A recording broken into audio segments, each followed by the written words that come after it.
JAC board class 9th। जी हाँ मेरे प्यारे बच्चों, आज हम क्लास 9th का गणित का मैथमेटिक्स का 40 most very very important objective सवालों को यहां पर सॉल्यूशन कराने जा रहे हैं। जी हाँ, ये जो 40 सवाल है आपके जैक का ऑफिशियल प्रश्न है। ये जो आप हमारे पीछे देख रहे हैं मेरे प्यारे बच्चों, ये आपके झारखंड एकेडमिक काउंसिल का क्लास 9th का गणित का ओरिजिनल पेपर है। जी हाँ, जो पूछा गया सवाल है 2024 में मेरे प्यारे बच्चों, उन सभी सवालों को हम यहां पर आज इस वीडियो में सॉल्यूशन कराने जा रहे हैं, और वो भी बहुत ही आसान तरीके से, बहुत ही इजी वे में ये 40 सवालों को देखेंगे। सारे सवाल मेरे प्यारे बच्चों आपके एग्जाम के लिए, होने वाली परीक्षा के लिए बहुत ही ज्यादा महत्वपूर्ण है।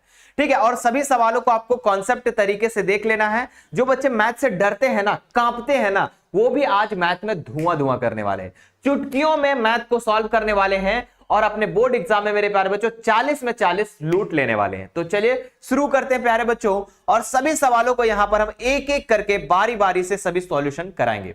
देखिए, ये जैक का मेरे प्यारे बच्चों पहला सवाल क्या पूछा गया है कि निम्न में कौन परिमेय संख्या है ना। कह रहा है बच्चों कि इनमें से बताना, आपको 4 ऑप्शन दिए गए हैं कि इसमें से कौन परिमेय संख्या, कौन जो है रेशनल नंबर है ना। तो देखिए यहां पर अगर मैं देखूं पहला ऑप्शन तो लिखा हुआ है 2 माइनस अंडर रूट 5 है ना, और दूसरा ऑप्शन है 2 under root 7 by 7 under root 7 है ना, 1 बाय अंडर रूट 2 और 2 पाई। तो प्यारे बच्चों कोई भी संख्या अगर अंडर रूट में हो है ना, तो वो अपरिमेय संख्या होगी है ना। अगर कोई भी संख्या अंडर रूट में है मान लो, तो वो अपरिमेय संख्या होगा। लेकिन एक शर्त है बच्चों कि वो संख्या का पूर्ण रूप से वर्गमूल नहीं निकलना चाहिए। अगर 4 लिख दे तो जिसका वर्गमूल निकल जाता है वो परिमेय संख्या होगा, नहीं निकलेगा तो नहीं। तो अंडर रूट 5 का वर्गमूल नहीं निकलेगा पूर्ण रूप से, क्या होगा, पॉइंट में आ जाएगा। तो ये आपका अपरिमेय संख्या हो जाएगा। तो ये ऑप्शन कट गया बच्चों। यहां पर देखो, बोले सर यहां पे भी अंडर रूट 7 है, लेकिन बोले ठीक है 7 है, लेकिन ये तो दोनों कट भी तो सकता है। तो हमारे पास क्या बचेगा बच्चों इसमें, तो 2/7। अब मुझे बताओ कि 2/7 कैसी संख्या है, तो आप कहेंगे सर ये तो परिमेय संख्या है, क्योंकि परिमेय संख्या को हम P/Q के रूप में लिख सकते हैं। तो जिसे हम P/Q के रूप में लिख सकते हैं वो हमारा परिमेय संख्या हो जाता है। बाकी देखते हैं, यहां पर अंडर रूट 2 है, अंडर रूट 2 का अगर वर्गमूल निकाले नहीं निकलेगा, ये भी आपका अपरिमेय संख्या। पाई मेरे प्यारे बच्चों ध्यान रखिएगा, पाई अपरिमेय संख्या होती है। ठीक है, तो ऑप्शन नंबर यहां पर जो इसका राइट आंसर हो जाएगा ऑप्शन नंबर बी है ना। बाकी 3 ऑप्शन यहां पर गलत हो जाएंगे। ठीक है, अब आपसे एक सवाल करता हूं मेरे प्यारे बच्चों, आप उसका आंसर करना कि 0 जो है ये कैसी संख्या है। 0 जो है ये कैसी संख्या है, ये आप हमें कमेंट बॉक्स में अपना उत्तर बताएंगे है ना, कैसी संख्या है। चलो फटाफट, कैसी संख्या है, परिमेय या अपरिमेय। चलो अगले सवाल की तरफ बढ़ते हैं बच्चों। देखिए इंग्लिश वाले बच्चे जो होंगे उनको देख सकते हैं, which of the following is rational number, कौन सा है बच्चों यहाँ पर रेशनल नंबर, तो वहां पर वो वाला बी नंबर ऑप्शन है, under root 7 under root 7 cut जाएगा, 2/7 आंसर हो जाएगा। चलिए अगला सवाल देखते हैं बच्चों, कह रहा है शून्य क्या है। अरे भाई अभी मैंने आपको जो सवाल दिया बच्चों होमवर्क के तौर पे, वही सवाल पूछ दिया। चलो यहां पर मैं बता देता हूं, बच्चों 0 जो है ना ये एक परिमेय संख्या है। ये कैसी संख्या है, परिमेय संख्या। तो याद रखेगा 0 जो है मेरे प्यारे बच्चों परिमेय हो जाएगा है ना। और अभी हमने आपको बताया था पाई जो है बच्चों ये अपरिमेय संख्या है। ठीक है, याद रखिएगा, डायरेक्ट क्वेश्चन पूछा जाता है कि पाई कैसी संख्या है, तो अपरिमेय संख्या। क्लियर है बच्चा, बहुत बढ़िया है ना। आगे बढ़ते हैं, आपको इसमें से और भी ऑप्शंस अगर देखना है तो देख सकते हैं। पूर्ण संख्या किसको कहते हैं, तो पूर्ण संख्या मेरे प्यारे बच्चों जो 0 से स्टार्ट होता है ना, 0 से स्टार्ट होता है। प्राकृत संख्या किसको कहते हैं, जो 1 से स्टार्ट होता है, 1 2 3 4 5, 0 1 2 3 4 5 है ना। चलो ये सब चीजों को मैं इसलिए बता देता हूं बच्चों कि इससे रिलेटेड अगर आपके एग्जाम में आए तो उसे छोड़ना नहीं है, फोड़ना है ना। चलो अगला सवाल देखते हैं बच्चों, है ना। इंग्लिश में वही क्वेश्चन पूछा गया है, rational number, irrational number, whole number. हाँ ये सवाल देखो, तीसरा नंबर सवाल कह रहा है बच्चों कि 0 पॉइंट है ना, क्या कह रहा है, 0.3 पर बार दिया हुआ है, 3 पर रेकरिंग दिया गया है। आपको कह रहा है किसके बराबर है, यहां पर 1/3 के बराबर है, 3/10 के बराबर है, 3 के बराबर है, या 10/3 के बराबर है बच्चों। ठीक है, तो देखते हैं। देखो 0.3 पर बार का मतलब होता है मेरे प्यारे बच्चों कि 0.3 बार बार आ रहा है। इसका मतलब क्या है कि ये जो है बार बार आ रहा है, रिपीट कर रहा है बच्चों। तो अब इसमें से देखना है हमको डिवाइड करके कि कौन ऐसी संख्या है कि 0.3333 बार बार आ रहा है। ठीक है, तो चलो इसको डिवाइड करते हैं बच्चों, है ना। देखो 3 एक छोटा है, 3 बड़ा है ना। आप इधर भी डिवाइड कर सकते हो, अगर आपको बच्चा वाला अगर डिवाइड करना है तो इधर भी कर सकते हो। 3 को नीचे लिख देना, 1 इधर लिख देना, पॉइंट देंगे 0 हो जाएगा है ना। तो 10 हो जाएगा, क्योंकि छोटा था तो 10 हो गया। 3 तिया 9, एक बच्चा बच्चों पॉइंट दिया हुआ है 0, 3 तिया 9 है ना। फिर फिर मेरे प्यारे बच्चों एक बचा, फिर 3 3 9। कहीं ना कहीं मेरे प्यारे बच्चों आप देख रहे हैं कि बार बार शेषफल 1 आ रहा है और 0.3333 बार बार रिपीट हो रहा है, यानी ऑप्शन नंबर ए ही इसका राइट आंसर हो जाएगा, है ना। इसमें क्या आ रहा है, 0.333 बार बार आ रहा है। और इसमें देखो बच्चों, इसको अगर हम डिवाइड करेंगे तो 0.3 आकर के चुप हो जाएगा, मतलब आगे नहीं बढ़ेगा। तो ये तो नहीं होगा। बोले सर इसमें भी तो आ रहा है 0.3, नहीं नहीं, यहां पर आपको देखना बार बार रिपीट कौन सा हो रहा है ना, बार बार कौन सा हो रहा है। बाकी 3 तो होगा नहीं भैया, 10/3 को करेंगे तो 3 पॉइंट समथिंग आएगा, 3.333 ऐसा आएगा, लेकिन 3 पॉइंट 0 पॉइंट नहीं, है ना। तो यहां पर आप देख पा रहे हैं कि ऑप्शन नंबर 1 इसका राइट आंसर हो जाएगा। अगला सवाल देखते हैं बच्चों। ये देखो, हर का परिमेयकरण करना, 1/√2 का परिमेयकरण करना है बच्चों, रेशनलाइजेशन करना है बच्चों, है ना। क्या करना है इसका, द रेशनलाइजेशन ऑफ 1/√2। कैसे करेंगे ध्यान दीजिएगा। रेशनलाइजेशन करना, परिमेयकरण करना बहुत आसान होता है। 1/√2 है ना बच्चों, ऊपर वाले को हम अंश कहते हैं, नीचे वाले को हर कहते हैं, है ना, नीचे वाले को हर कहते हैं। जो हर का परिमेयकरण कहते हैं मेरे प्यारे बच्चों, हर का परिमेयकरण, तो हर को ऊपर और नीचे दोनों से गुना किया जाता है। हर को क्या किया जाता है, ऊपर और नीचे से दोनों से गुना किया जाता है। तो 1 को √2 से गुना करेंगे तो √2 हो जाएगा, √2 को √2 से गुना करेंगे तो ओनली 2 हो जाएगा। तो यहां पर आप देख पा रहे हैं मेरे प्यारे बच्चों कि ऑप्शन नंबर बी आ रहा है। ऑप्शन नंबर 20 का परम सत्य उत्तर हो जाएगा। कहते हैं ना बच्चों कि विकल्प बहुत मिलेगा मार्ग भटकाने के लिए, संकल्प एक ही रखना मंजिल तक जाने के लिए। जी हां बच्चों, हर बार की तरह, हर साल की तरह बच्चे जो है यहां से पढ़ करके, मिशन 2 से पढ़ करके 9th में टॉप किए हैं। जी हां, सभी विषयों में A+ लाए हैं। तो इस बार मेरे प्यारे बच्चों आपकी बारी है, आपको भी A+ लाकर दिखाना है इस बार, ठीक है। इसके लिए आपको क्या करना, मिशन 2 से जितने भी वीडियो अपलोड होते चले जाएंगे, है ना, जो भी PYQ क्वेश्चन हो जाएगा, है ना, जो पूछा गया सवाल है ना, जितने भी मॉडल पेपर मिशन 2 के द्वारा दिया जाएगा, लगभग मेरे प्यारे बच्चों मैं बता देता हूं, इस बार पिछले बार मैंने जब स्टार्ट किया था उस समय 3 मॉडल पेपर दिए थे, फिर 5 दिए, फिर 7 दिए नेक्स्ट ईयर, फिर अब मेरे प्यारे बच्चों 9 मॉडल पेपर दिए। इस बार हम लोग टोटल 12 मॉडल पेपर देने वाले हैं आप लोगों को, और उसी से तैयारी आपको करना है। आपको मेरे प्यारे बच्चों A+ से कोई रोक नहीं सकता, कोई नहीं रोक सकता, ये हमारी गारंटी है, ठीक है। तो चलो मेरे प्यारे बच्चों अगला देखते हैं। और जो चीजों को मैं बताऊंगा बच्चों वही आपके एग्जाम में छपने वाले हैं। ये सवाल देखो क्या दिया गया है यहां पर, है ना, कॉन्सेप्ट से सीखना है ना, कॉन्सेप्ट से रटन वाला काम नहीं करना है यहां पर, क्योंकि बच्चों इतने बार हम प्रैक्टिस करवा देंगे कि आपको सारी चीजें याद हो जाएगी। 36 के पावर में 1/2 का मान होगा बच्चों, देखो 36 है ना, 36 के पावर में 1/2 यही है ना प्यारे बच्चों। 36 को हम क्या लिख सकते हैं, तो 6 का स्क्वायर लिख सकते हैं। 6 का क्या लिख सकते हैं, स्क्वायर लिख सकते हैं। 6 का क्या लिख सकते हैं, स्क्वायर लिख सकते हैं, तब ना 6 × 36 हो जाएगा। और यहां पर पावर है बच्चों 1/2 है। इसको अगर मैं इसको इस तरीके से लिखना चाहूं तो 2/1/2 हो जाएगा। 2 से 2 कैंसिल हो जाएगा तो 6 के पावर 1 बचेगा, तो 6 मेरे प्यारे बच्चों इसका राइट आंसर हो जाएगा।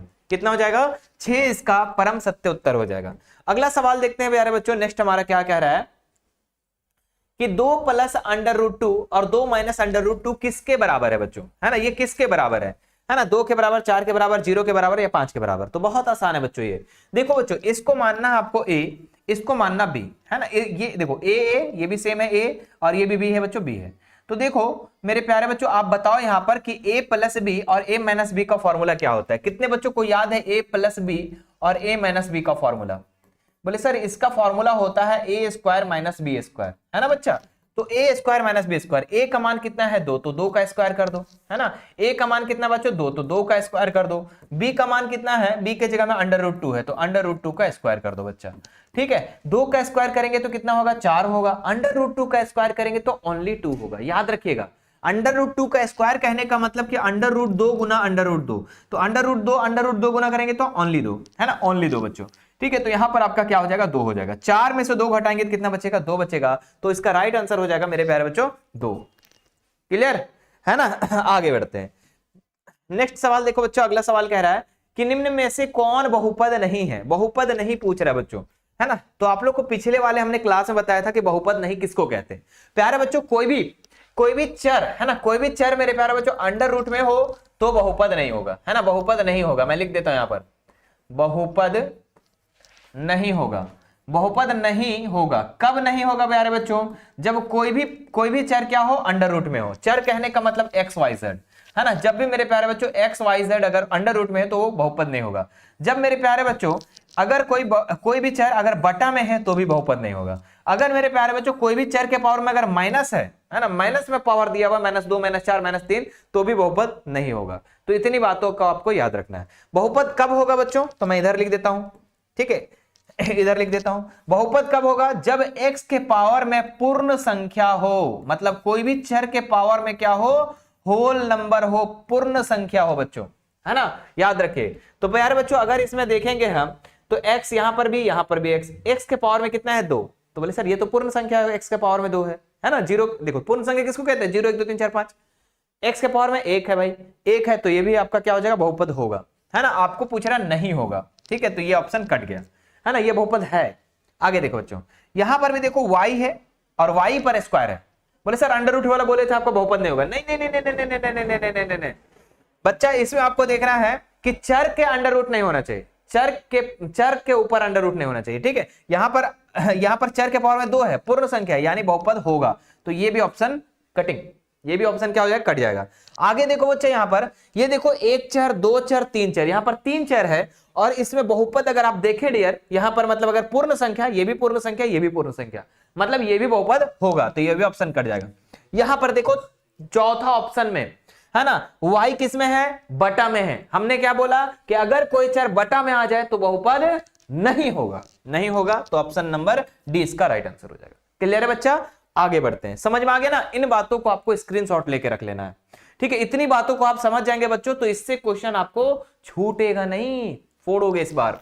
प्यारे बच्चों अगला सवाल देखो यहां पर कि निम्नलिखित में से कौन त्रिघाती बहुपद है, त्रिघाती, त्रि मतलब 3, घात में पावर में 3 होना चाहिए, है ना, तो देखो इसके, है ना, और किसके, चर का पावर में, तो यहां पर भी चर, यहां पर भी चर, तो इसमें मेरे प्यारे बच्चों अगर आप देख पा रहे हैं तो चर का पावर में कितना है, 2 है, तो 2 है तो ये द्विघाती हो जाएगा, तो ये ऑप्शन कट गया। ये कैसा है, द्विघाती, इसमें भी देखो चर कितना है, y और इसका भी क्या है बच्चों, अधिकतम पावर 2 है, तो ये भी द्विघाती हो जाएगा, ये भी कट जाएगा ऑप्शन। यहां पर देखो x के पावर में कितना है बाबू, कुछ नहीं है, तो 1, तो ये मेरे प्यारे बच्चों क्या हो जाएगा, ये भी द्विघाती होगा, ठीक है, ये भी, सॉरी द्विघाती बोलते हैं, ये द्विघाती नहीं होगा, ठीक है, ये द्विघाती नहीं होगा, ठीक है, ये क्या हो जाएगा, रैखिक हो जाएगा। और यहां पर अगर हम देखें बच्चों, यहां पर क्या हो जाएगा, त्रिघाती, है ना, अंकित सर दूसरे रूम में चले जाए ना, ठीक है, डिस्टर्ब था। देखिए इधर यहां पर क्या हो जाता है बच्चा कि x और x का, हाँ यहां पर क्या हो जाएगा, त्रिघाती, है ना, क्या हो जाएगा, त्रिघाती, क्योंकि पावर में कितना है, 3 है, समझ में आ रही बात है। हाँ तो आप सबका नाम हम एक बार लिख देते ताकि आपको याद हो जाए। अगर मेरे प्यारे बच्चों द्विघाती पूछ दे तो यहां पर अधिकतम घात कितना है, 2, तो ये द्विघाती हो जाएगा, ठीक है, अगर द्विघाती पूछ दे तो ये द्विघाती है बच्चों, ठीक है, ये भी आपका क्या है, द्विघाती में आ जाएगा, है ना, किस में आ जाएगा, ये मेरे प्यारे बच्चों द्विघाती में आ जाएगा, ठीक है। अगर मेरे प्यारे विद्यार्थी जी इसमें देखे तो इसका पावर 1 है ना, चर के पावर में 1 है, तो इसको हम रैखिक कहते हैं, क्या कहते हैं, रैखिक, याद रखिएगा, है ना, किसी भी चर के पावर में अधिकतम घात अगर 1 है तो रैखिक कहेंगे। और इसमें क्या हो जाएगा बच्चों, ये त्रिघाती हो जाएगा। तो तीनों चीजों को आपको बढ़िया से याद रखना है, घात का मतलब समझ में आ गया, पावर, है ना, चलो क्लियर है बच्चा, हाँ सर, आगे बढ़ते हैं। अगला सवाल देखते हैं हम लोग, एक्स स्क्वायर का गुणांक कितना है। ये समीकरण दिए गए हैं और इस समीकरण में आपको देखना है कि एक्स स्क्वायर का गुणांक कितना है। तो देखो एक्स स्क्वायर कहां पर है, बोले सर यहां पर है, और इसमें गुना कितना किया हुआ, बोले सर कुछ नहीं गुना किया हुआ है। जब कुछ नहीं गुना किया, बोले सर दो गुना नहीं किया, जुड़ा है बाबू, गुना कितना किया हुआ होगा, 1 को 1 किया हुआ होगा, है ना, 1 किया हुआ होगा, है ना, कितना गुना किया होगा, अगर कुछ नहीं होता है तो 1 लिखते हैं हम लोग, है ना, तो 1 गुना किया होगा, तो 1 इसका राइट आंसर हो जाएगा। अच्छा इसी में मान लो यही क्वेश्चन को ऐसा लिख देता 2 प्लस, है ना, 2 माइनस लिख देता, माइनस एक्स स्क्वायर, है ना, और प्लस 1 एक्स, और कह देता एक्स स्क्वायर का गुणांक कितना हो जाएगा। अगर मेरे प्यारे बच्चों इसमें बोल देता कि एक्स स्क्वायर का गुणांक कितना हो जाएगा, तो यहां पर आप आसानी से बता सकते हैं कि एक्स का कितना हो जाता, तो बोले सर इसके पहले 1 छुपा हुआ है तो 1 आंसर हो जाता। नहीं, माइनस है तो माइनस लगेगा, ध्यान दीजिएगा, अगर माइनस बोलता तो माइनस होता, तो यहां पर क्या है, प्लस है, तो इसलिए हमारा प्लस 1 हो जाएगा। समझ में आ गया बात, ये अलग क्वेश्चन हो गया बच्चों, ये क्या हो गया, अलग क्वेश्चन हो गया, क्लियर है। चलो अगला सवाल देखते हैं बच्चों, यहां पर नेक्स्ट, यहां पर है ना, जितना भी पूछेगा, अगर एक्स क्यू का घात पूछेगा तो एक्स क्यू के सामने देखना क्या है, कितना गुना किया हुआ है ना। हाँ ये देखो बच्चों क्या दिया गया है, 2x + 1 का शून्यक है। शून्यक निकालना बड़ा आसान होता है, शून्यक निकालना बड़ा आसान होता है। लिख देना मेरे प्यारे बच्चों जो समीकरण दिया गया है ना, जो समीकरण दिया गया है उसको प्यार से क्या कर देना, लिख देना। प्यार से क्या लिख दोगे, 2x + 1 और बराबर में 0 कर देना, तो 2x ये +1 इधर आके माइनस में हो जाएगा बच्चों। जब भी शून्यक निकालेगा बराबर में 0 लिख देना, है ना। अब यहां पर x बराबर कितना हो जाएगा, ये 2 इंटू में उधर जाके डिवाइड में चला जाएगा, ठीक है, तो 1 - 1/2, -1/2 इसका आंसर हो जाएगा। ठीक है, कहां पर है बच्चा, ऑप्शन नंबर बी। किसी का भी शून्यक निकालने बोलेगा आपको उसका x या x का मान निकाल लेना, अगर y वाला दिया रहेगा तो y का निकाल लेना। देखो ये प्यारे बच्चों क्वेश्चन है 3x² plus x plus 1, x -1 से भाग देने पर शेषफल क्या होगा। देखो इसको भाग मत देना, जब भी शेषफल निकालने बोलेगा ना तो शेषफल पर में निकाल लगाना, यहाँ पर कौन सा पर में, शेषफल पर में। शेषफल पर में क्या कहता है बच्चों कि जो दूसरा पद होता है बच्चों उसको क्या करना, शून्यक निकाल लेना, यानी x -1 का शून्यक निकालोगे जब तो x बराबर 1 आ जाएगा, मतलब x का मान निकाल लेना बच्चों। जब x का मान निकल जाएगा तो हम क्या करेंगे, उसके बाद इस समीकरण में हम x का मान को बैठा देंगे। समीकरण क्या है बच्चा, 3x² है ना, प्लस में x है और प्लस में 1 है बच्चा। ठीक है, हाँ देखो यहाँ पर 3 x का मान कितना है बाबू, x का मान 1 है तो 1 का स्क्वायर कर देंगे, प्लस x का मान कितना है 1, 1 कर देंगे और 1 हो जाएगा। तो 1 का स्क्वायर करेंगे 1 होगा और 1 को 3 से गुना करेंगे 3 हो जाएगा, और 1 इधर 1 इधर, तो कितना हो जाएगा बच्चा, 3 और 1 4 और 1 5, 5 आंसर हो जाएगा। कितना हो जाएगा 5, ऑप्शन नंबर सी। समझ में आया, बोलो आसान लगा रहा है, बोलो सर मजा आ रहा है, एक बार कमेंट करके मेरे प्यारे बच्चों कह दो सर मजा आ रहा है ना। चलो अगला सवाल देखते हैं बच्चों, सारे सवाल लॉलीपॉप है बच्चों, है ना। बहुत सारे बच्चे कहते हैं सर ये तो लॉलीपॉप सवाल है। बच्चों लॉलीपॉप बनाना पड़ता है, लॉलीपॉप होता नहीं है सवाल। ठीक है, क्वेश्चन हार्ड ही होते हैं, जो नहीं आता है उसको उसके लिए पहाड़ है, जिसको आता है उसके लिए लॉलीपॉप है ना। तो मिशन 2 वाले सर आपको हर सवालों को लॉलीपॉप बना के देंगे, टेंशन मत लेना। ठीक है, चलो क्या है बच्चों, निम्न में से कौन दो चर वाला रैखिक समीकरण है ना। चर का मतलब होता है एक्स वाई जेड, याद रखिएगा बच्चों। चर का मतलब आप समझिएगा जो वेरिएबल होता है, एक्स हो गया, वाई हो गया, जेड हो गया, एबीसीडी भी हो सकता है। ये क्या है बच्चों, इसका मान हमेशा बदलते रहता है। चर हो गया, और चर का मान क्या होता है, हमेशा बदलते रहता है, इस बात को याद रखिएगा। अब इसमें देखना है दो चर कहां कहां पर है। बोले सर इस समीकरण में एक गो चर है, ये ऑप्शन कट गया। इस समीकरण में भी सर एक गो चर है, ये भी कट गया। बच्चों इस समीकरण में भी एक गो चर है ना, सिर्फ x है, ये भी कट गया। बोले सर यहाँ पे एक चर और दो चर है सर, तो ऑप्शन नंबर डी इसका राइट आंसर हो जाएगा, दो चर वाले रैखिक समीकरण। अगला सवाल देखते हैं बच्चों, यहाँ पर क्या कह रहा है ना। देखिए इंग्लिश में क्वेश्चन देख लीजिए, which of the following the linear equations with 2 variables, है ना, तो बता सकते हैं आप डी नंबर। हाँ ये सवाल देखो बच्चों, इस सवाल को आपको ऑप्शन से लेके चलना है, ऑप्शन से काम करना है ना। कह रहा है कि x - y बराबर कह रहा है बच्चों कि 2 है, तो आपको बताना है कि इसमें से कौन जो है सेटिस्फाइड कर रहा है, कौन जो है सेटिस्फाई हो रहा है। ध्यान से देखो, तो पहला ऑप्शन को उठाते बच्चों। पहला ऑप्शन कह रहा है कि x का मान, देखो जब भी ब्रैकेट में दिया रहेगा तो पहले x का मान होता है, बाद में y का मान, पहले x में होता है बच्चों, बाद में y का मान, जब भी ब्रैकेट में रहेगा। तो x का मान कितना है, यहाँ पर x का मान मेरे प्यारे बच्चों 2 लेके चलिए, और यहाँ पर एक y का मान 1। बताओ दोनों साइड इक्वल आता है क्या, 2 में से 1 घटाएंगे तो 2 में से 1 घटाएंगे तो 1 बचेगा, इधर 2, तो क्या इक्वल हो रहा है, बोले नहीं सर, तो ये ऑप्शन कट गया बच्चा, ये ऑप्शन क्या हो गया, कट गया। दूसरा देखो, इसमें ई वाला बटन बैठा के देखो, x का मान कितना बैठाएंगे 4, और y का मान कितना बैठाएंगे 2, तो बताओ 4 में से 2, इधर तो 2 रहेगा, 4 में से 2 घटाएंगे 2, इधर 2, सर इक्वल आ गया। जब इक्वल आ गया तो ये सेटिस्फाई हो रहा है बच्चों। बाकी आप दूसरा भी मान बैठा के देख सकते हो, है ना, 3 यहां पर बैठा, 2 वहां पर बैठा, 3 में से 2 घटाएंगे 1 बचेगा, सेटिस्फाई नहीं हो रहा है। 1 और 0, 1 में से 0 घटाओगे 1 ही बचेगा, तो सेटिस्फाई नहीं हो रहा है बच्चों। दोनों साइड इक्वल आ जाएगा, समझ लो वो क्या है, वो सेटिस्फाई कर रहा है। चलो अगला सवाल देखो बच्चे, यहां पर नेक्स्ट कह रहा है कि दो चर वाले रैखिक समीकरण के हल होते हैं। तो दो चर वाले रैखिक समीकरण जो होता है बच्चों, है ना, जिसमें क्या होता है x और y दोनों होंगे, है ना। जैसे कि दो चर वाले रैखिक समीकरण का उदाहरण मैंने अभी आप लोग को बताया था, जैसे लिख लो कि 2x + 3y = 4, ऐसा। तो दो चर है ना, और इसके क्या होते हैं बच्चों, अनेक हल होते हैं। कितने हल होते हैं, अनेक हल, है ना, कि अगर हम x का मान कुछ और रखें तो y का मान कुछ और आ जाएगा, अगर हम y का मान कुछ और रखें तो x का मान कुछ आएगा, मतलब कि इसके अनेक हल होंगे, अपरिमित रूप से अनेक हल, है ना। क्या होगा, अपरिमित रूप से अनेक हल होंगे, अनंत हल होंगे बच्चों। चलिए आगे बढ़ते हैं, नेक्स्ट हम लोग, और एक चर वाले में एक ही हल हो सकते हैं, उसमें ऐसा नहीं कि x का मान 10-12 हो जाएगा, नहीं, एक ही मान होगा बच्चों। यहां पर देखो बिंदु दिया गया है -3 और -5, किस चतुर्थांश में स्थित है, किस चतुर्थांश में स्थित है। प्यारे बच्चों इस चतुर्थांश को जानने से पहले, है ना, क्वाड्रेंट को जानने से पहले मेरे प्यारे बच्चों आपको कुछ बेसिक बातों को जानना बहुत जरूरी है। क्या है बेसिक, समझो प्यारे बच्चों। एक होता है ना कार्तीय तल, है ना, ये क्या होता है, कार्तीय तल, जिसमें एक y अक्ष होता है और एक मेरे प्यारे बच्चों सोया हुआ लाइन जो होता है उसको हम लोग x अक्ष कहते हैं, है ना। जो सोया हुआ लाइन है बच्चों इसको हम क्षैतिज रेखा कहते हैं, लिख लो आपको एक बार, कह के एग्जाम में आ जाता है। क्षैतिज रेखा क्या होता है, क्षैतिज रेखा कहते हैं, है ना बच्चों, और इसको कहते हैं ऊर्ध्वाधर रेखा, है ना, ऊर्ध्वाधर रेखा, ठीक है, याद रखिएगा ऊर्ध्वाधर रेखा। प्यारे बच्चों जो एक्स वाले में होते हैं इधर क्या होते हैं, सब प्लस होते हैं बच्चों, 1 हो गया, 2 हो गया, 3 हो गया, 4 हो गया, ये सब प्लस होता है। वाई वाला जो है बच्चों इधर भी प्लस होता है, 1 हो गया, 2 हो गया, 3 हो गया, 4 हो गया, ये सारे क्या होते हैं, प्लस होते हैं बच्चों, है ना। और जो वाई है तो ये वाई डैश, और वाई डैश के साइड मेरे प्यारे बच्चों माइनस में हो जाता है, -1, -2, -3, -4, ठीक है बच्चों। और यहां पर भी हो जाएगा -1, -2, -3, -4 इस तरीके से, और ये x है तो x डैश हो जाएगा, ठीक है। तो ये होता है बच्चों कार्तीय तल, है ना।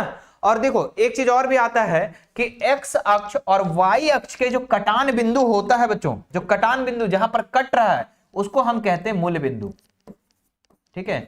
अभी जो चीजों को बता रहे बस उसको ध्यान से देखो बच्चों, इसी से सवाल आपके ऑब्जेक्टिव में बनेंगे क्वेश्चन, ठीक है। मूल बिंदु कहते हैं, और मूल बिंदु का निर्देशांक जो होता है वो 0 और 0 होता है, मतलब x का मान भी 0 और y का भी मान 0 होता है। और इसमें टोटल 4 खंड होते हैं बच्चों, 4 भाग होता है, 4 चतुर्थांश होता है। ये होता है पहला चतुर्थांश, और ये होता है दूसरा चतुर्थांश, है ना, इसको कहते हैं लब पॉइंट, है ना। मैंने 10 में बड़ा अच्छा से बताया था बच्चों को, है ना। 10th में बच्चों तहलका मचाना है, हमारे साथ जुड़े रहना, ठीक है, जुड़े रहना, ठीक है। 10 में भी तहलका मचाएंगे, जैसे इस बार तैयारी कर रहे हैं ना आप लोग भी तैयारी करोगे। तो ये 4 चतुर्थांश होता है, पहला, दूसरा, तीसरा, चौथा। अब चारों में हल्का हल्का बेसिक चीजों को जानो बच्चों। पहला चतुर्थांश में देखो ये x का मान किसमें, प्लस में, और y का भी मान किसमें, प्लस में, तो प्लस और प्लस होता है बच्चों, x का मान भी प्लस और y का मान भी प्लस। दूसरा चतुर्थांश में देखो बच्चों, पहले हमेशा x का मान देखा जाता है, ऐसा नहीं कि पहले देखो y प्लस में हो जाएगा और ये माइनस हो जाएगा, ऐसा नहीं करना, पहले x देखना, x में क्या है माइनस और y का मान किसमें, प्लस, तो माइनस प्लस आपका दूसरा चतुर्थांश होता है ना। तीसरा चतुर्थांश में देखो x का भी मान माइनस में और y का भी मान माइनस में, तो माइनस माइनस जो होता है तीसरा चतुर्थांश में। इसमें देखो x का मान प्लस में बच्चों और y का मान किसमें, माइनस में, तो प्लस और माइनस होगा। तो ये समझो बच्चों, ये चीजें बेसिक है। अब देखो यहां पर देखो कि x का मान भी किसमें है, माइनस में है, और y का भी मान माइनस है। बताओ किस चतुर्थांश में हो सकता है, बोले सर x का भी मान माइनस में, y का भी मान माइनस में, मतलब कि ये तीसरा चतुर्थांश में है। सर कितने चतुर्थांश में है, तृतीय चतुर्थांश में है। समझ में आ गया, ये चीज को समझ गए बच्चों तो इससे आपको 2-4 क्वेश्चन आराम से बन जाए, आराम से, ठीक है। चलो क्लियर है, मैं मिटा दूं, स्क्रीनशॉट लेना चाहते हैं लेकर रख लो। अगला सवाल देखो बच्चा क्या कह रहा है ना, इन विच द क्वाड्रेटिक पॉइंट पूछ रहा है ना, कहां पे लोकेट है, तो ये थर्ड निर्देशांक में, थर्ड क्वाड्रेंट में। सी का निर्देशांक कहां है बच्चों, सी का निर्देशांक आपको देख के बताना है। तो सी का निर्देशांक अगर मैं देखूं यहां पर गौर से, तो यहां पर है बच्चों, और पहले इसमें किसका मान देखना है, एक्स का मान। तो एक्स वाला कौन सा है, ये एक्स वाला लाइन है, ये वाई वाला लाइन है। तो एक्स वाला लाइन में कहां पर टच कर रहा है, -5 पर, तो -5 हो जाएगा। और y की जगह में कहां पे टच कर रहा है बच्चों, 2 पर, तो 2 हो जाएगा। तो -5 और 2 इसका निर्देशांक हो जाएगा, ठीक है। -5 और 2 क्या हो जाएगा, इसका निर्देशांक हो जाएगा। तो -5 और 2 हमारा क्या हो जाएगा, इसका राइट आंसर हो जाएगा ऑप्शन नंबर ए। क्लियर है, बहुत बढ़िया बच्चों, है ना। अगर मैं कह दूं कि ये किस चतुर्थांश में है, चलिए कमेंट करके बताओ ये किस चतुर्थांश में है, ये आप हमें कमेंट करके बताओ कि x का मान माइनस में और y का मान प्लस में कब होता है। चलो ये हो गया। हाँ ये सवाल देखो बच्चों, 105 का संपूरक कोण है, संपूरक कोण पूछ रहा है, इसका क्या पूछ रहा है, संपूरक कोण। तो संपूरक कोण हम उसको कहते हैं मेरे प्यारे बच्चों, है ना, संपूरक कोण हम उसको कहते हैं जब दो कोण को मिला करके, है ना, कोण ए और कोण बी को मिला के अगर 180 डिग्री होता है तो उसको हम क्या कहते हैं, संपूरक कोण कहते हैं, है ना। अब इसमें एक कोण 105 दिया गया है बच्चों, एक कोण 105 दिया गया है ना। 180 में अगर दो कोण को मिला करके, तो एक कोण अगर 105 दिया है तो बताओ मेरे प्यारे बच्चों दूसरा कोण कितना होगा, तो बोले सर 75 हो जाएगा। दूसरा कोण कितना हो जाएगा, 75 हो जाएगा। अगर इसमें एक कोण 105 है तो उसका संपूरक कोण क्या हो जाएगा, 75 हो जाएगा। समझ में आ गया बच्चों, बहुत बढ़िया। तो ऑप्शन नंबर डी इसका राइट आंसर हो जाएगा। एक और होता है बच्चों पूरक कोण, है ना, इसी का छोटा रूप, है ना, जिसमें दो कोण को मिला करके क्या होता है, दो कोणों को मिला करके कितना होता है, 90 डिग्री होता है ना, इस तरीके से हो जाता है। तो याद रखिएगा, अगर मेरे प्यारे बच्चों आपको कह दे कि 40 का पूरक कितना होगा, है ना, 40 का पूरक कितना होगा, तो बताओ कितना होगा। तो बोले सर हमको पता है कि पूरक कोण दोनों मिला के 90 डिग्री होता है, तो एक 40, तो इसका आंसर हो जाएगा 50। दूसरा कोण मान कितना हो जाएगा, 50 हो जाएगा। समझ में आ गया। तो कैसे भी प्रश्न आएगा बच्चों छोड़ना मत, है ना, हमें याद रखना। चलो अगला सवाल देखते हैं। नेक्स्ट सवाल बच्चों क्या कह रहा है, यदि दो कोणों का योग 90 डिग्री है तो उस कोणों को क्या कहते हैं। अरे अभी जस्ट बताए हम कि अगर दो कोण को मिला करके मेरे प्यारे बच्चों, अगर दो कोण को मिला करके अगर 90 डिग्री है ना, अगर 90 डिग्री है तो उसको हम पूरक कोण कहते हैं। क्या कहते हैं, पूरक कोण कहते हैं। ऑप्शन नंबर सी इसका राइट आंसर हो जाएगा। ठीक है, समझ में आ गया बच्चों। हाँ चलो अगला सवाल देखो, आकृति में ए ओ बी एक सरल रेखा है, बिल्कुल है ना। आकृति में अगर मैं देखूं कि ए ओ बी जो है एक सरल रेखा है और इसमें क्या है बच्चों, एक्स का मान ज्ञात करना है। तो आपको पता होगा कि एक सरल रेखा पर मेरे प्यारे बच्चों 180 डिग्री का कोण बनाता है। ऐसे अगर मैं बनाऊं तो 180 डिग्री का कोण बनाता है, जिसमें मेरे प्यारे बच्चों इसमें आपका एक कोण का मान अगर 82 डिग्री दिया गया है तो पूछ रहा है कि दूसरा कोण का मान कितना होगा। ठीक है, तो एक सरल रेखा पे 180 डिग्री कोण बनता है, जिसमें से 82 डिग्री इधर का मान है, तो इधर का मान कितना हो जाएगा, तो 180 में से 82 घटा दो तो कितना बच जाएगा, मे भी हमको लगता है 98। कितना बच जाएगा, 98 बच जाएगा। तो x का मान जो हो जाएगा मेरे प्यारे बच्चों 98 हो जाएगा। कितना हो जाएगा, 98 हो जाएगा। समझ में आ गया, बोले हाँ सर, तो ऑप्शन नंबर ए। चलो अगला सवाल देखो बच्चा, क्या कह रहा है कि आकृति में x का मान होगा, x का मान देखो बच्चों, कोई भी त्रिभुज के दो अंतः कोणों का योग जो होता है वो बाह्य कोण के बराबर होता है। तो अगर हम दोनों अंतः कोणों को अगर मैं जोड़ दूं, है ना, दोनों अंतः कोणों को मैं जोड़ दूं तो 80 भी 100, तो x का मान भी 100 हो जाएगा। ठीक है, बोले सर हमें आपकी बात याद नहीं थी, सर इसको दूसरा तरीका से बता दीजिए। जी हाँ बच्चों, बहुत हम दूसरा तरीका से बताते हैं। बच्चों ऐसे समझो कि ये क्या है बच्चों, ये त्रिभुज है और त्रिभुज के तीनों कोण को मिलाकर के कितना डिग्री होता है, 180 डिग्री। त्रिभुज के तीनों कोणों को मिलाकर के कितना होता है, 180 डिग्री। तो ये 100, तो ये कितना हो जाएगा, 80। प्यारे बच्चों ये सरल रेखा है और सरल रेखा पर कितना डिग्री कोण बनता है, 180 डिग्री। तो इधर 80 तो इधर कितना, 100। ऐसे भी याद कर सकते हो। अरे जैसे करो भाई, बहुत मजा आता है। मैथ अगर हमसे पढ़ लोगे ना बच्चों, बता रहा हूं ना, हीरो नहीं बन जाओगे, हीरो ना, तो मुझे कह देना, ठीक है, हीरो बन जाओगे। चलो अगले सवाल की तरफ बढ़ते हैं बच्चों। बस क्या करना, प्रैक्टिस ज्यादा से ज्यादा करते जाना है और फिर हमारे साथ हीरो बनते जाना है। त्रिभुज के तीनों कोणों का मान कितना होता है, अभी जस्ट मैंने बताया बच्चों, त्रिभुज के तीनों कोणों का मान 180 डिग्री होता है। ठीक है, 180 डिग्री याद रखेगा। चतुर्भुज के चारों कोणों का मान कितना होता है, कमेंट करके बताएंगे। अगला सवाल देखो 22 नंबर, निम्नलिखित में से कौन त्रिभुजों की सर्वांग समता कसौटी नहीं है। प्यारे बच्चों सर्वांगसम, कोई दो त्रिभुज को सर्वांगसम करने के लिए उसके संगत कोण और संगत भुज बराबर होती है ना। तो इसमें साइड एंगल साइड भी होता है, एंगल साइड एंगल भी होता है ना, और साइड साइड साइड भी होता है। लेकिन प्यारे बच्चों साइड साइड एंगल ये नहीं होता है। ऑप्शन नंबर सी इसका राइट आंसर हो जाएगा। यहां देखते हैं मेरे प्यारे बच्चों, कह रहा है कि ए जो है कोण P के बराबर है, B जो है Q के बराबर है ना। मतलब दो त्रिभुज है मेरे प्यारे बच्चों। क्या कह रहा है कि दो त्रिभुज है यहां पर ABC, है ना।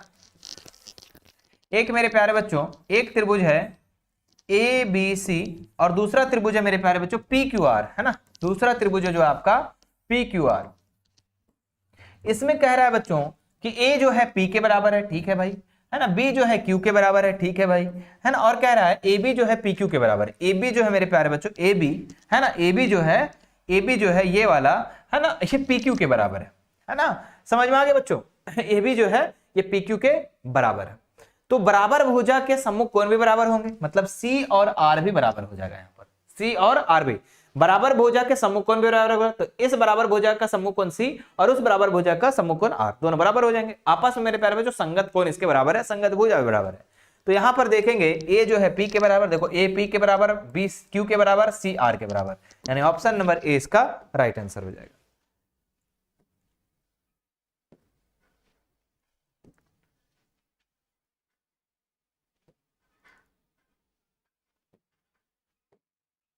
ये क्या हो गया, चलो चा सिम सिम, चल जा सिम सिम।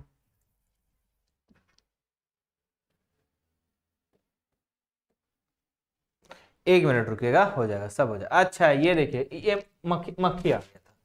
ठीक है, चलो मक्खी घूम रहा था ऐसे ऐसे बोर्ड पर, दिख रहा है कितना चालू है बच्चा। देखते हैं, ये हो गया हमारा। हाँ ये देखो क्या कह रहा है कि एक चतुर्भुज के तीन कोण का मान दिया गया, चौथा कोण का मान निकालना है। हमें पता है मेरे प्यारे विद्यार्थी जी कि चतुर्भुज के चारों कोण का मान जो होता है वो 360 डिग्री का होता है। इसमें एक कोण आपका दे दिया गया 110 डिग्री, दूसरा कोण दे दिया गया 82 डिग्री, तीसरा कोण दे दिया गया 68 डिग्री। बोल रहा है किसका मान कितना होगा। तो बड़ा आसान है भाई, है ना। हम क्या करेंगे बच्चों, तीनों को जोड़ करके और 360 से घटा देंगे, चौथा कोण का मान निकल जाएगा।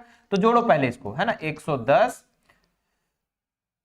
या फिर इसको तरीके से अगर बनाओगे तो ऐसे बना सकते हो, है ना। आपको पता है कि चारों कोण को मिला करके कितना होता है बच्चों, चारों कोण को मिला करके कितना डिग्री होता है 360। तो आप लिख सकते हैं पहला कोण प्लस दूसरा कोण प्लस तीसरा कोण और चौथा कोण को मान लेते हैं x, और सबको मिला के कितना होता है 360। सबको जोड़ो तो बाबू कितना हो जाएगा, 8 2 10 का 0 0 0 0 है ना, 6 8 6 14 14 और 1 15, 15 का 5 हाथ बचा 1, तो 250 हो जाएगा बच्चों, प्लस x बराबर 360।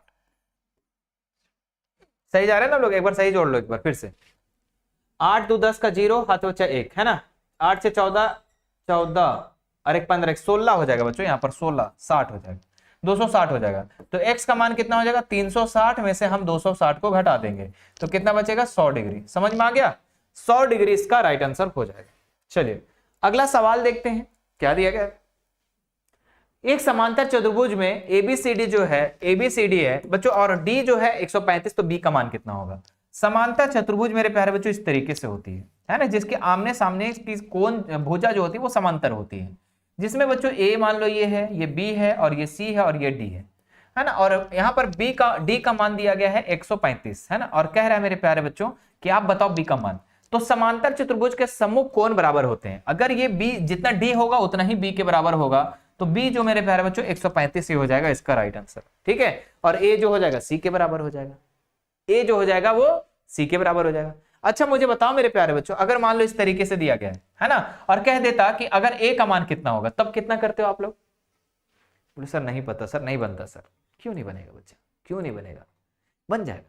एक काम करो ना, आपको पता है कि बराबर, अगर ये सिर्फ मान लो इस तरीके से दिया रहता, फिर इसमें 135 दिया रहता और कहता A का मान निकाले, तो कैसे निकालते आप मेरे प्यारे बच्चों। पहले ABCD एकदम लाइन से लिख देते और D का मान ये दिया गया है, तो आपको समझ में आता है कि सम्मुख भुजा भी क्या होती है, बराबर होती है। और आपको पता है कि कोण A जो है वो कोण C के भी बराबर है ना, तो हमें पता है कोण A जो है कोण C के बराबर, तो पहले इन दोनों को जोड़ दो, कितना हो जाएगा 270 हो जाएगा है ना, 135 135 कितना हो जाएगा 270। और मेरे प्यारे बच्चों चतुर्भुज के चारों कोण का मान कितना होता है 360, तो 360 में से 100 घटा दो, 0 16 में 7 गया तो 9, और यहां पर मेरे प्यारे बच्चों बस 90। अब 90 हो गया, तो 90 मेरे प्यारे बच्चों क्या हुआ 90, मतलब कि इन दोनों को मिलाकर का 90, और हमें पता है दोनों क्या है बराबर है, तो ये 45 ये 45। कुछ समझ में आया, अगर नहीं आया तो कोई बात नहीं, नेक्स्ट वाले में हम देख लेंगे, ठीक है। थोड़ा समझ में आ गया तो उम्मीद है कि बढ़िया है। सम चतुर्भुज के विकर्ण परस्पर क्या होते हैं, तो सम चतुर्भुज जो होते हैं मेरे प्यारे बच्चों, सम चतुर्भुज क्या होते हैं, जिसकी सभी भुजाएं क्या होती है बराबर होती है। तो इसके सम चतुर्भुज के जो होते हैं, जो विकर्ण होते हैं बच्चों 90 डिग्री पर कोण काटता है, समकोण आंतरित करता है ना, लंब होती है, ऑप्शन नंबर सी। अगला देखते हैं यहां पर क्या दिया गया, एक ही आधार और एक ही समांतर रेखाओं के बीच स्थित समांतर चतुर्भुज का क्षेत्रफल क्या होता है। मतलब मान लो एक ही आधार है ना, ये इस तरीके से क्या है समांतर चतुर्भुज है बच्चों, है ना, और इसी आधार पर एक और समांतर चतुर्भुज मान लो इस तरीके से बना दिया गया है ना, और एक ही समांतर रेखाओं के बीच में बच्चों, है ना, मैं इसको अलग कलर से बताता हूं। एक ही ये आधार है और इसी आधार पे मेरे प्यारे बच्चों एक और समांतर चतुर्भुज इस तरीके से बना हुआ है ना, तो एक ही आधार और एक ही समांतर रेखाओं के बीच में, है ना, अगर बना त्रिभुज समांतर चतुर्भुज, मान लो ये A है, ये B है, ये C है, ये D है ना, DCE मान लेते हैं यहाँ पर। तो एक चतुर्भुज EACD हुआ और एक चतुर्भुज ABCD, तो दोनों का जो क्षेत्रफल होगा मेरे प्यारे बच्चों वो बराबर होगा, याद रखिएगा क्या होगा, बराबर होगा, है ना। अगर एक ही समांतर रेखा और एक ही आधार में अगर दो समांतर चतुर्भुज बच्चों, तो वो क्या होता है, दोनों बराबर होता है। अगला सवाल देखते हैं बच्चों, यहां पर क्या दिया गया है, यदि एक सम चतुर्भुज के विकर्ण 5 सेंटीमीटर है, 14 सेंटीमीटर दूसरा है, और इसका क्षेत्रफल क्या होगा। तो सम चतुर्भुज का जो क्षेत्रफल होता है बच्चों वो होता है 1/2 है ना, विकर्णों का गुणनफल, यानी D1 इंटू D2 है ना, विकर्णों का गुणनफल। तो 1/2 विकर्ण कितना है बच्चों, एक तो विकर्ण 5 है, दूसरा विकर्ण 14 है, तो 2 7 14 7 5 35 मेरे प्यारे बच्चों 35 सेंटीमीटर स्क्वायर इसका आंसर हो जाएगा। कहां पर है, ऑप्शन नंबर ए। चलो आगे बढ़ते हैं प्यारे बच्चों, नेक्स्ट सवाल पे हमारा क्या कह रहा है कि एक चक्रीय चतुर्भुज में A और प्लस C कितना होगा, A प्लस C कितना होगा। चक्रीय चतुर्भुज हम उसको कहते हैं मेरे प्यारे बच्चों जो एक वृत्त में, है ना, जो क्या हो, एक वृत्त में मेरे प्यारे बच्चों क्या हो, एक इस तरीके से क्या बना, एक चक्रीय चतुर्भुज, है ना। इसका नाम देते हैं A, इसका नाम B और इसका नाम C और इसका नाम D। मेरे प्यारे बच्चों इसके जो अंदर के जो कोण होते हैं आमने सामने का, वो दोनों मिला के 180 डिग्री होता है, तो ये दोनों को भी मिलाकर के 180 डिग्री होगा। तो यहां पर A और C पूछ रहा है, तो A और C का दोनों मिलाकर कितना होगा 180 डिग्री, याद रखेगा। चक्रीय चतुर्भुज के दो मेरे प्यारे बच्चों सम्मुख कोण जो होते हैं अंदर का, वो आपका दोनों 180 डिग्री का होता है, याद रखिएगा। तो A और C हमारा 180 डिग्री। एग्जाम में अगर मान लो B और D पूछ देता तो भी 180 ही होता, उसमें थोड़े अलग होता। वृत्त की सबसे बड़ी जीवा होती है। तो वृत्त जो होता है बच्चा, उसका बहुत सारी जीवाएं होती है। क्या होती है? बहुत सारी जीवाएं। जीवाएं हम इसको कहते हैं बच्चों, ये ऐसे लाइन जो दिया रहता है ना, ये हमारा जीवा हो गया। तो इसकी जीवाएं बहुत सारा होता है, इस तरीके से बहुत सारी जीवाएं होती है। लेकिन सबसे बड़ी जीवा कौन होगा? जो सेंटर से होकर जाएगा। क्योंकि देखो यहां धीरे धीरे छोटा होते गया जीवा, इधर भी धीरे धीरे छोटा हो गया, लेकिन जो बीच बीचवा में होगा बच्चों, वही सबसे बड़ी जीवा होगी। तो सेंटर से होकर जा रहा है, सेंटर से। और सेंटर से जो होने वाली जाने वाली जो रेखा होती है बच्चों, उसको व्यास कहते हैं हम लोग। क्या कहते हैं? यहां से यहां तक की दूरी जो होता है उसको हम क्या कहते हैं? व्यास कहते हैं। तो व्यास हमारा इसका राइट आंसर हो जाएगा। ठीक है, अगला सवाल देखो क्या कह रहा है बच्चों यहां पर। नेक्स्ट सवाल कि पटरी और प्रकार की सहायता से डैश कोण की रचना करना संभव नहीं है। तो जो भी मेरे प्यारे बच्चों याद रखिएगा, अगर 15 से डिवाइड हो जाता है तो वो रचना करना संभव है, अगर 15 से डिवाइड नहीं होता है तो वो रचना करना संभव नहीं है बच्चों।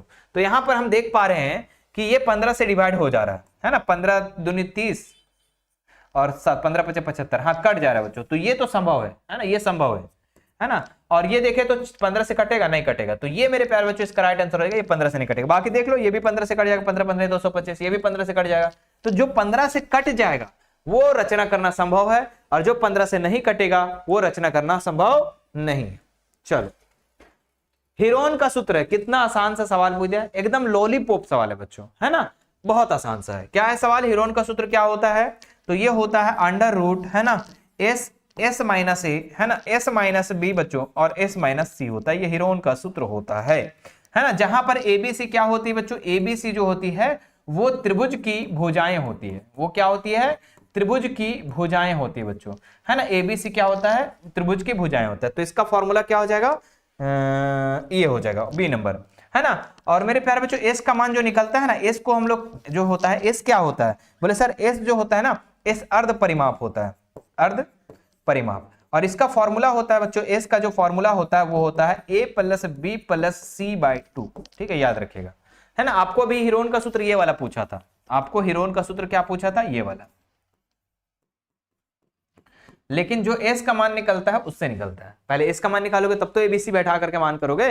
हाँ सर। अगला सवाल देखो बच्चा, यहां पर कह रहा है कि एक त्रिभुज की भुजाएं 122, 120 और 22 मीटर है, उस त्रिभुज का क्षेत्रफल है। चलो हीरोन का सूत्र बैठाते हैं, काम करेंगे। प्यारे बच्चों त्रिभुज की भुजाएं यहां पर दे रखा है, कितना कितना दिया गया है? 122, है ना, 120 और 22। बच्चों ये ए का मान आपका दिया है 122, है ना, बी का मान आपका दे दिया है 120 और सी का मान मेरे प्यारे बच्चों 22 दिया गया है। आपको क्या करना है? पहले एस का मान निकालना है, अर्ध परिमाप। क्या करना है? एस का मान निकालना है। एस का फॉर्मूला होता है A plus B plus C by 2। प्यारे बच्चों A plus B plus C by 2 कर देंगे तो 122 प्लस 120 प्लस 22, है ना, और इसको 2 से हम डिवाइड कर देंगे, कोई दिक्कत नहीं। अब प्यारे बच्चों सबको जोड़ो और 2 से डिवाइड करो। तो सबको जोड़ देंगे अगर हम तो 2 2 4, फिर 2 2 4 6, है ना, फिर 1 1 2 264। इसको क्या करो? 2 से डिवाइड करो तो कितना हो जाएगा? 132। मतलब एस का मान 132। अब लगाएंगे हम हीरोइन का सूत्र, है ना। कौन सा सूत्र? हीरोन का सूत्र। और हम लोग फॉर्मूला निकालेंगे हीरोन का सूत्र। तो हीरोन का सूत्र का जो फॉर्मूला होता है बच्चों वो होता है अंडर रूट, है ना, एस माइनस ए, एस माइनस बी और एस माइनस सी। इसका क्या होता है बच्चों? फॉर्मूला होता है। कोई दिक्कत नहीं। प्यारे विद्यार्थी जी यहां पर क्या करेंगे? एस का मान 132 है तो 132 लगा देंगे। फिर एक्स का मान 132 है, ए का मान कितना है? 122, तो 122 लगा देंगे बच्चों। फिर यहां पर 132 और माइनस बी का मान कितना है? 120, तो 120 लगा देंगे यहां पर। ठीक है, फिर 132 माइनस 22। ठीक है, इस तरीके से हम क्या करेंगे? मान को बैठा देंगे। फिर अंडर रूट लगाएंगे। हाँ, इधर का अलग है बाबू, ठीक है, इधर का मैं अलग कर देता हूं। इसको कैसे करो? इससे कर देता हूं। 132 का 132 लिख दो। 132 में से 122 को हटाओ, कितना बचेगा? चलिए सभी चीज सही चल रही है ना? हाँ वरना पता चला कि पूरे क्लासेस खत्म, रिकॉर्ड ही नहीं हुआ बच्चा वीडियो। हाँ, 132 में 122 घटाओ, कितना बचेगा? तो मैं भी हमको लगता है 110 बचेगा, है ना, 110 बचेगा। 3 2 1, हाँ ठीक है। फिर यहाँ पर कितना? 132 में से 120 घटाएंगे तो ओनली 12 बचेगा। 132 में से 22 घटाएंगे तो कितना बचेगा? अच्छा 110 थोड़े बचेगा जी, यहाँ पर यहाँ गड़बड़ हो गया, सिर्फ 10 बचेगा। यहाँ पर कितना बचेगा? इसमें बचेगा सिर्फ ओनली 10, है ना, और यहां पर बचेगा बच्चों 110। हाँ अब सही हुआ। ठीक है, अब क्या करेंगे? हम पेयर लगाने का प्रयास करेंगे। तो 132 को अगर मेरे प्यारे बच्चों अगर हम 11 गुना 11 गुना 12 अगर कर देते हैं, 11 गुना अगर 12 कर देते हैं तो 132 हो जाएगा, है ना। ठीक है, ठीक है। उसके बाद 10 का 10 लिख देंगे बच्चों, 12 का 12 लिख देंगे, और 110 को हम क्या लिख सकते हैं, 11 गुना 10 लिख सकते हैं। अब देखो दो दो का पेयर लगाएंगे बच्चों, क्या करेंगे, दो दो का पेयर लगाएंगे। तो देखो 11 11 मिल गया तो एक 11 बाहर निकल गया, 12 12 मिल गया बच्चों तो 12 बाहर निकल गया, फिर 10 और 10 मिल गया बच्चों तो 10 बाहर निकल गया। सबको गुना कर दो, आंसर आ जाएगा। तो 11 और 12 को गुना करने के 132 आ जाएगा, और 132 को 10 से गुना करेंगे तो 1320 हो जाएगा। तो 1320 इसका राइट आंसर हो जाएगा। कहां पर है, ओहो पूरा लंबा बना दिए हैं, मगर हमको सिर्फ परिमाप पूछा था। ओहो, हमने क्षेत्रफल निकाल दिया बच्चों। चलिए खैर कोई बात नहीं, है ना, कोई बात नहीं, आपने सीख तो लिया ना भाई, है ना। ये हमें नहीं निकालना था बच्चों, है ना। चलो बाकी अगर आ जाए तो इसी तरीके से बना दीजिएगा आप, ठीक है। आपको सिर्फ परिमाप पूछा था, तो ये तो अर्ध परिमाप का फॉर्मूला हो गया। कितना बताओ जी, खैर गलत नहीं है, मत समझना गलत है ये, ठीक है, सही है सब। हमको अर्ध परिमाप पूछा था बच्चों, तो परिमाप जो होता है वो होता है a plus B plus C only, ठीक है। सबको जोड़ दो, कितना हो जाएगा, 120 नहीं सॉरी 122 प्लस 120 और प्लस 22, सबको जोड़ेंगे तो 364, सॉरी कितना जी, 264। तो 264 इसका ओनली आंसर होगा। अरे ओहो 264, ठीक है, समझ में आया। आपको सिर्फ ये वाला बनाना है बच्चों, ठीक है, ध्यान दीजिएगा, आपको सिर्फ यही वाला बनाना है, ठीक है। मैं थोड़ा सा भाग गया था, है ना, भाग गया था, इधर उधर दिमाग चला गया था, हम पूरा क्वेश्चन पढ़े नहीं, इतना बना दिए। चलो सिर्फ इतना ही बनाना था आपको, लेकिन ये सीख लिए, बहुत अच्छी बात है, क्योंकि प्रश्न अगर हिरोन का सूत्र से त्रिभुज का क्षेत्रफल पूछेगा तो उतना बनाना पड़ेगा आपको, ठीक है। चलो अगले सवाल के देखते हैं मेरे प्यारे बच्चों। नेक्स्ट हमारा क्या कह रहा है कि एक समबाहु त्रिभुज का परिमाप दिया गया है, भुजा की लंबाई निकालना है ना। एक समबाहु त्रिभुज का परिमाप दिया गया है, भुजा की लंबाई निकालना है। तो समबाहु त्रिभुज का परिमाप क्या होता है बच्चों, जल्दी से बताओ। समबाहु त्रिभुज का परिमाप क्या होता है, समबाहु त्रिभुज का परिमाप, समबाहु त्रिभुज का जो परिमाप जो होता है मेरे प्यारे बच्चों, वो कितना दिया गया है, तो वो दिया गया है 60, और इसका परिमाप होता है 3 गुना भुजा। क्या होता है, 3 गुना भुजा बराबर 60, है ना। तो भुजा बराबर कितना हो जाएगा बच्चों, तो ये हो जाएगा 60, और ये 3 इंटू में है, ठीक है, तो इधर आके डिवाइड में हो जाएगा, तो कितना से हो जाएगा, बराबर में 20 बचेगा। यानी कि मेरे प्यारे बच्चों भुजा का मान हो गया हमारे पास 20। अब भुजा की लंबाई पूछा था तो निकल गया 20। चलो अगले सवाल की तरफ बढ़ते हैं मेरे प्यारे विद्यार्थी जी। नेक्स्ट सवाल कह रहा है हमारा कि यदि एक घन की कुल पृष्ठीय क्षेत्रफल 96 सेंटीमीटर स्क्वायर है तो घन का आयतन कितना होगा। तो घन का आयतन जो होता है बच्चों, फॉर्मूला क्या होता है, घन का जो आयतन का फॉर्मूला होता है, याद रखना, घन का आयतन का बच्चा फॉर्मूला होता है ए क्यू, है ना। क्या होता है, ए क्यू, क्या होता है बच्चा, ए क्यू होता है ना। तो हमें तो एक ए निकालना पड़ेगा पहले, तो कुल पृष्ठीय क्षेत्रफल से हम लोग निकाल लेंगे, है ना। कुल पृष्ठीय क्षेत्रफल कितना है, कुल पृष्ठीय, है ना, घन का कुल पृष्ठीय क्षेत्रफल कितना दिया गया बच्चों, 96 दिया गया है, और घन का कुल पृष्ठीय क्षेत्रफल होता है 6a स्क्वायर होता है बराबर 96। घन का कुल, देखो फॉर्मूला याद कर लेना 9th क्लास में, जितना भी फॉर्मूला है घन का, बेलन का, शंकु का, है ना, गोला का, अर्धगोला का, सब का याद कर लेना मेरे विद्यार्थी जी, ठीक है। नहीं याद करोगे क्योंकि उसी से डायरेक्ट 3-4 फॉर्मूला पूछेगा। देखो यहाँ पर ए स्क्वायर का ए स्क्वायर लिख देंगे, यहाँ पर 96 हो जाएगा बच्चों, 6 धरा के डिवाइड में हो जाएगा, काटो इसको, 6 का 6, 6 छक 36, 16 हो जाएगा बच्चों। तो ए बराबर कितना हो जाएगा, अंडर रूट 16, क्यों, क्योंकि स्क्वायर उधर जाके अंडर रूट में हो जाएगा। तो ए बराबर कितना हो जाएगा, 4, 4 चौके 16, 16 का वर्गमूल 4। अब हमारे पास ए का मान निकल गया तो हम घन का आयतन आसानी से निकाल लेंगे। तो 4 का क्यूब यानी कि 4 गुना 4 गुना 4, तो 4 गुना 4 गुना 4 करेंगे कितना, 4 चौके 16, 16 चौके 64, 64 सेंटीमीटर क्यूब इसका आंसर हो जाएगा, है ना। आयतन पूछेगा तो क्यूब में आंसर आएगा, मतलब 3 में आंसर आएगा, ठीक है, और क्षेत्रफल पूछेगा तो स्क्वायर में आंसर आएगा। तो क्यूब में है तो ऑप्शन नंबर सी। चलो अगला सवाल देखते हैं बच्चों, बस 3-4 सवाल और बचे हुए हैं। वीडियो अच्छा लग रहा है मेरे प्यारे बच्चों, मजा आ रहा है, ठीक है, तो आप हमें कमेंट बॉक्स में लिखना सर मजा आ रहा है, ठीक है। और ऐसे ही आपको पीवाईक्यू क्वेश्चन और भी चाहिए, 2022 का, 23 का, 24 का, 25 का, जब का भी चाहिए आप हमें कमेंट करना प्यारे बच्चों। वैसे मैंने सभी चीजों को अपलोड कर दिया, आप प्लेलिस्ट में जाकर चेकआउट कर सकते हैं, ठीक है। चलो ये सवाल देखो क्या है कि यदि बेलन का त्रिज्या r है, ऊंचाई h है, तो उसका वर्ग पृष्ठीय क्षेत्रफल, अरे वर्ग पृष्ठीय क्षेत्रफल जो होता है बच्चों वो होता है 2 पाई RH। बेलन का वक्र पृष्ठीय क्षेत्रफल 2 पाई RH, है ना। चलो अगला सवाल देखते हैं बच्चों, यहां पर क्या दिया गया है, कर्व सरफेस एरिया, देखो यही ना पूछा है, कर्व सरफेस एरिया क्या होगा बेलन का, सिलेंडर का curve surface area 2 pi R H हो जाएगा। यदि शंकु की ऊंचाई h है, त्रिज्या r है, तो त्रिज्यक ऊंचाई l है, तो शंकु का आयतन कितना होगा? तो शंकु का आयतन जो होता है मेरे प्यारे विद्यार्थी जी, ये होता है 1/3 pi R square H, 1/3 pi R square H, याद रखना शंकु का आयतन। त्रिज्यक ऊंचाई आपको दे के कंफ्यूज कर रहा है, लेकिन त्रिज्यक ऊंचाई यहां पर कहीं नहीं लगेगा बच्चों, है ना, वो आपका क्या होता है, क्षेत्रफल का होता है, आयतन का नहीं होता है। वॉल्यूम निकल गया कोन का। हाँ, यदि किसी अर्धगोला का त्रिज्या r है, देख रहे कितना डायरेक्ट फॉर्मूला पूछ रहा है। अब फॉर्मूला सोच लो, 4-5 को पूछ दिया, 4-5 नंबर तो फॉर्मूला पूछ रहा है, तो जुबान पे सभी फॉर्मूला याद होने चाहिए। ठीक है, फॉर्मूला कहां पर मिलेगा बच्चों? तो आप एप्लीकेशन डाउनलोड करो, क्लास 10th वाला का एक हमने फॉर्मूला सीट दिया है, तो 13 चैप्टर में, नहीं 13 नहीं, कितना 12 चैप्टर में जाकर देखिएगा, ये सारे फॉर्मूला एकदम बहुत बढ़िया से लिखा गया है। ठीक है, आप उसको डाउनलोड करके आप चेक कर सकते हैं। वैसे 9th का भी मैं अपलोड कर दूंगा। ठीक है, यदि किसी अर्धगोला की त्रिज्या r है, उसका वक्र पृष्ठीय क्षेत्रफल, है ना, हमारा आपका नाम क्या है? आपका नाम क्या है?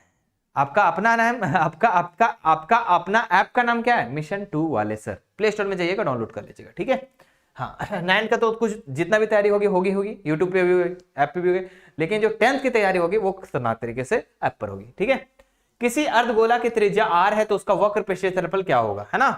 तो किसी अर्धगोले की त्रिज्या r है, तो उसका वक्र पृष्ठीय क्षेत्रफल जो होगा बच्चों, वो होगा 2 pi R square, 2 pi R square. ठीक है, वक्र पृष्ठीय क्षेत्रफल। और कुल पृष्ठीय क्षेत्रफल क्या होता है? 3 पाई आर स्क्वायर। कुल पृष्ठीय क्षेत्रफल क्या होता है अर्धगोला का? 3 पाई आर स्क्वायर। ठीक है, याद रखिएगा। चलो अगला सवाल देखते हैं हम लोग, और ये हमारा 2 सवाल बचे हुए बच्चों, है ना, अंतिम क्षण में हम लोग, है ना, क्योंकि 40 कंप्लीट सवालों को करेंगे। 10 और 25 की उच्च सीमा क्या है? तो उच्च सीमा, ये निम्न सीमा, ये उच्च सीमा, लास्ट वाला उच्च सीमा होता है बच्चों। ठीक है, उच्च सीमा क्या हो जाएगा? 25। ठीक है, 25 होता है। चलो अगला सवाल देखते हैं, और ये हमारे प्यारे बच्चों लास्ट सवाल रहेगा। और लास्ट सवाल से पहले मैं एक ही बात कहूंगा आपसे, ठीक है, ये वीडियो मेरे प्यारे बच्चों अच्छा लगा ना, तो हम चाहेंगे कि झारखंड के हर बच्चों तक ये वीडियो पहुंचनी चाहिए, है ना, हर बच्चों तक, जितने भी क्लास 9th में दे रहे हैं, हर बच्चों तक ये वीडियो पहुंचनी चाहिए, है ना। ये मेरे प्यारे बच्चों आप लोगों से मेरा रिक्वेस्ट रहेगा कि आप अपने दोस्तों को जरूर बताएंगे, है ना, 10 बच्चों को जरूर शेयर करेंगे कि इस चैनल के साथ जुड़ो, बहुत मजा आएगा, है ना। एक बार मेरे प्यारे बच्चों आप लोग हमारा रिक्वेस्ट समझ करके आप इस चीज को कीजिए, है ना, बहुत मजा आएगा, बता रहा हूं मैं। ठीक है, जितने ज्यादा आप रिस्पॉन्स अच्छे दोगे, उतने ज्यादा हमारे मिशन 2 जो है उतना ज्यादा हेल्प करेगी आपको एग्जाम। समझ रहे बात को? ठीक है, तो हर बच्चों तक पहुंचा दो, हर बच्चों तक, है ना। मजा आया तो नीचे दिल बनाकर पूरा कमेंट बॉक्स भर दो। अब ये हर बच्चों तक कैसे पहुंचेगा? तो इसका रीजन यही है मेरे प्यारे बच्चों, आपको वीडियो को लाइक करना है, एक कमेंट करना है और 10 बच्चों को शेयर करना है, बस इतना करेंगे। और सब्सक्राइब कर लेना है, अगर नहीं किए हैं तो नहीं भी, अगर आपको हेल्प हुआ है तो, अगर नहीं हेल्प हुआ है तो मत कीजिएगा, कोई बात नहीं, है ना, कोई बात नहीं बच्चों, है ना। मैं चाहूंगा कि अगले बार आपको और भी ज्यादा अच्छे से हेल्प करना चाहूं, है ना। चलो, है ना, यदि किसी सिक्के को एक बार उछाला जाता है तो चित आने की प्रक्रिया क्या होगी? तो सिक्का को एक बार उछाला जाता है तो 2 अनुकूल परिणाम, कुल परिणामों की संख्या हो सकता है, या हेड आ सकता है या टेल। तो प्यारे बच्चों इसका क्या होता है? चित कितना बार आएगा? एक ही बार आएगा। कुल परिणामों की संख्या कितना है? 2, तो 1/2। या चित पूछे या पट पूछे बच्चों, अगर एक बार सिक्का को उछाला जाता है तो चित पूछे या पट पूछे 1/2 ही आंसर होता है। ठीक है, 1/2 ही आंसर होता है। तो ये था मेरे प्यारे बच्चों 40 सवाल। अब आप लोग हमें कमेंट करके बताओ मेरे प्यारे बच्चों कि इस 40 में से कितना उत्तर आप सही कर पाए, कितना उत्तर पहले से बन रहा था, कितना उत्तर आप सीखे हो। और एक क्वेश्चन होमवर्क देंगे हम, ये होमवर्क में आप लोग करना, है ना, होमवर्क में करना बच्चों कि बताना कि, है ना, बताना मेरे प्यारे बच्चों, बताना यहाँ पर कि यहाँ पर मैं अगर लिख दूं 7 के पावर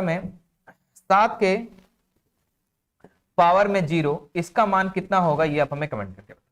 चलो ठीक है, बाय बाय बच्चों, फिर मिलते हैं नेक्स्ट क्लास में, टेक केयर।